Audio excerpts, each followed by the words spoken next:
இன்னைக்கு பீக்கங்காய் கூட்டு எப்படி செய்யலான்னு பார்க்கலாம். அதுக்கு தேவையான பொருட்கள் என்னென்னு பார்க்கலாமா?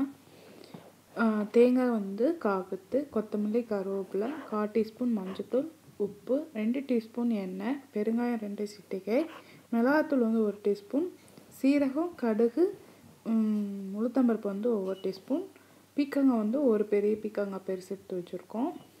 அப்புறம் வந்து பாசிப்பருப்பு, துவரம்பருப்பு.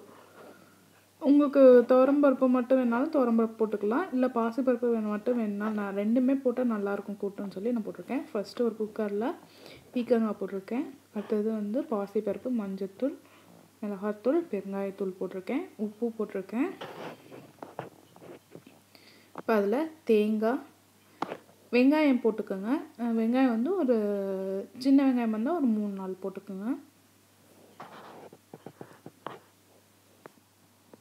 இப்போ வந்து இதில் வந்து அந்த காய் இருக்கிற அளவுக்கு தண்ணி விட்டுட்டு, இது வந்து நீர்க்காயினால இதில் ஆல்ரெடி தண்ணி இறங்கும். இப்போ வந்து நான் வேக வச்சு வச்சுருக்கேன்.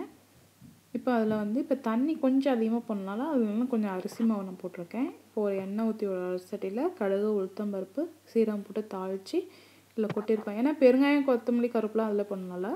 இப்போ வந்து பீக்கங்காய் கூட்டு வந்து ரெடி ஆயிடுச்சு. செஞ்சு பாருங்கள். உங்கள் கமெண்ட்ஸை போடுங்க. வீடியோ பார்த்ததுக்கு நன்றி. எங்கள் சேனலை